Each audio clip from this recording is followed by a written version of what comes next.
going to be change in temperature. So in the next 30 years, that change in temperature is going to be variable. Areas of the world that are not are going to be hot and vice versa, or all in between. And so what this picture shows is in the next 30 years, the western part of the United States is going to be from a generally hot to hell. And that kind of variability is what is going to happen in the next 30, 50 years. And this is going to be happening all around the world at different levels.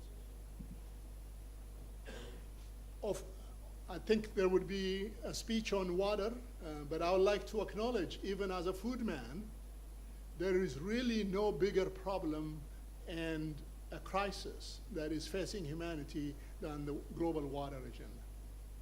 Water has already become a problem around the world. The reason water is very important and become a problem is 70% of the fresh water used around the world is in agriculture. Industrial and home use only account to 30%. And so I started saying that we need to produce more, meaning that more land needs to be brought into cultivation perhaps in some areas. Agriculture and the rural community need to produce more food. But the fastest growing sector of our global population is the urban population. Urban population that is using less land today is going to need more water. And the same poor farm populations that need to be producing more water are going to be competing for water with the urban communities. And it's likely that the urban community is going to win the war. And so water is going to be a really huge crisis because the areas of the world, I think I've got data here, the areas of the world that uses more land is the areas of the world that has developed its agriculture and agricultural sciences. It's Western Europe, North America. These areas that have developed their agriculture have utilized or exploited their water, and they're going to see more and more of a problem in their water. In Western United States, there is an agroalimentare aquifer all the way from the state of Seattle to the state of New Mexico. And the water table is dropping by the year. And people have to somehow stop their activities, temper their utilization if they're going to control the water loss that is faced by that community. In California, there is a huge water crisis for home use and for agriculture in so many areas around the world. So water is really a huge problem. And the picture I have here is some 2.8 billion people around the world rely on wells for their water use. And as that water table goes, people are spending more and more time fetching water. These poor people in Paddy Island in the coast of Mombasa are digging these little pits to get water on a daily basis. And so water, as important as essential that is, if we don't take care of it better, the world is going to be in a desperate situation unless we change on how we produce our food, maybe invest in science and technology to get more sciences to come in the way so we produce future food than we do today. This is a wheat field in Shandong province in the fall, as the drought took place in 2011. These kind of climate weather variations are going to be very common, and so if we don't either have drought-tolerant crops or change it to a different crop that more than what we produced in the past, society is going to be challenged by the climate change agenda and the global water crisis that we face. Another crisis is energy use. These are the variety of energies that we use. Every one of them is growing, but we still use only 80% is fossil fuels. And other technologies, we've talked about them, but not very many governments have invested very seriously in changing that technology so that humanity could be in a better place in 50 years from now. And so the energy projection is that it's projected to about a growth of 2% a year. And so that in 35 years, the energy use is going to double. Okay? This is using today's consumption level. But you know that the consumptions are increasing in India and China as a result of industrial development. When that happens, the times in which that would double is going to be a lot shorter. So if we don't have any other technologies for our energy use or other source of energy, then this problem is going to be huge. And I think I've already made this point. There are these alternative uses of energy, but we still use fossil fuel as the primary source of our energy source. So all of these other energy agendas that we talked about is not very seriously taken. This is a point that I've already made, and that is just in the same way about water, our energy use is not also evenly distributed. Until today, the sector of the population of the world that used more energy was the sector of the world, Western Europe and North America, that have the smallest population. And now, China and India are demanding more energy and needing more use. The energy use of the global energy use is going to be significantly increasing.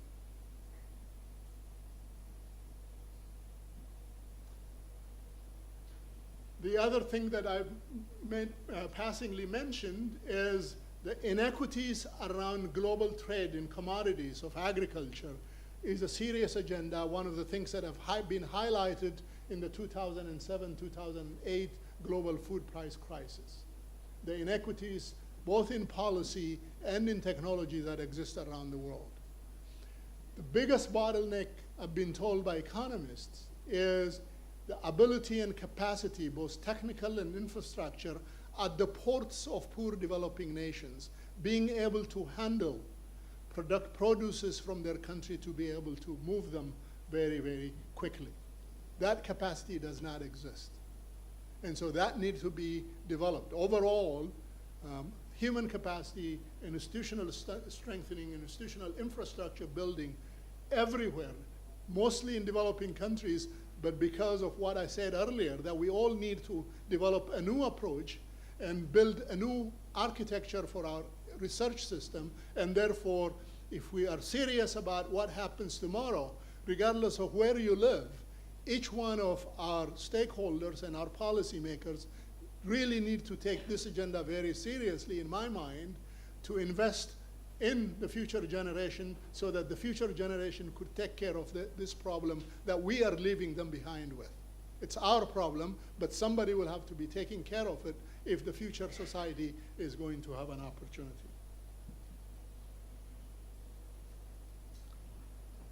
Part of what is being mentioned here is the radical differences that exist around the world in poverty, and poverty is a cause of trouble by and large, as the more recent Arab Spring crisis had shown us.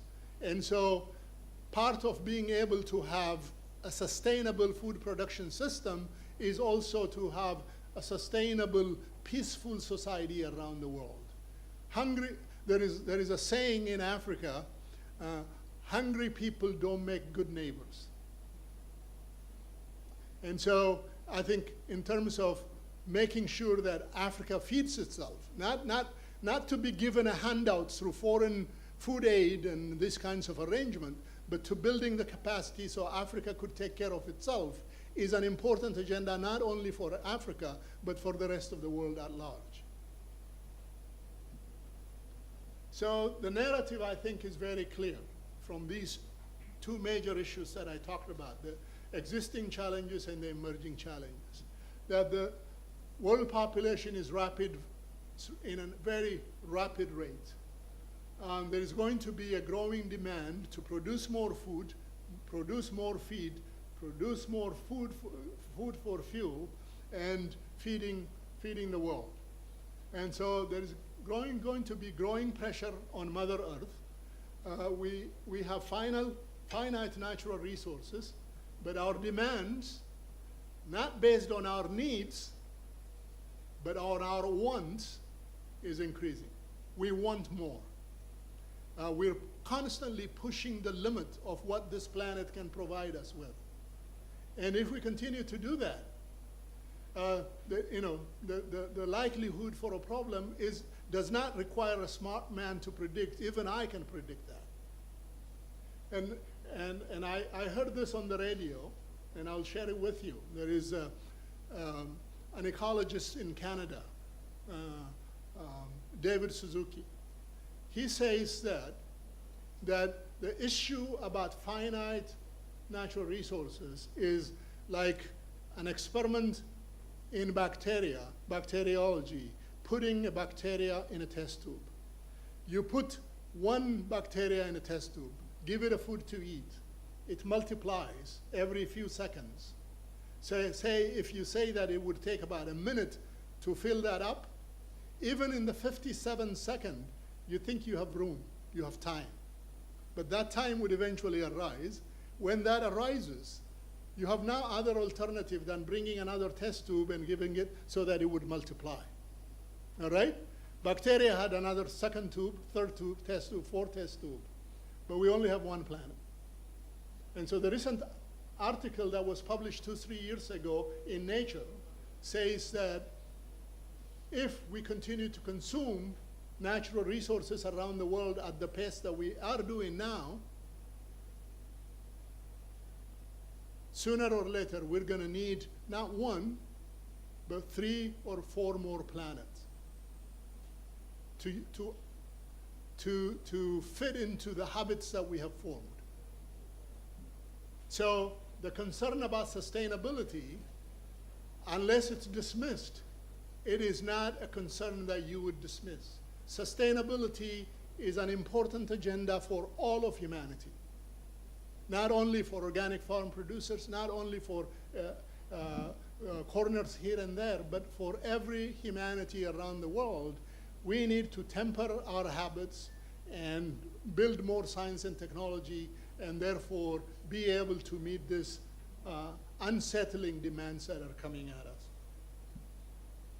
So solutions for feeding the world in a sustainable manner lie not in panic and desperation, but in my mind, in science and technology and innovation, to expand productivity and profitability, to improve crops and animals, to enhance adaptation to climate, to droughts, to pests and diseases, to enhance sustainability and resilience of our ecosystems, to create environmentally sustainable fertilizers and pesticides, to reduce losses and food waste, to improve farming methods, by and large, and particularly so, to conserve the global and natural resources for a sustainable world.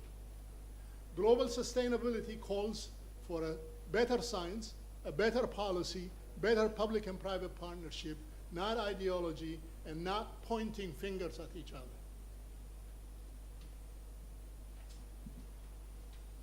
I don't know if you know, I come from a poor developing country.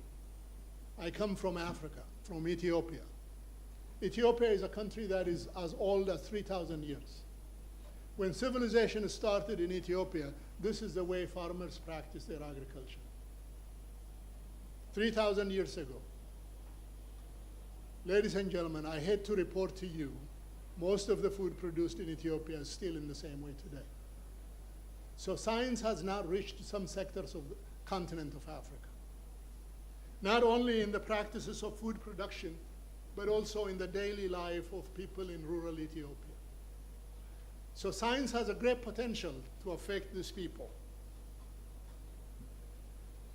These are the produce in African nations.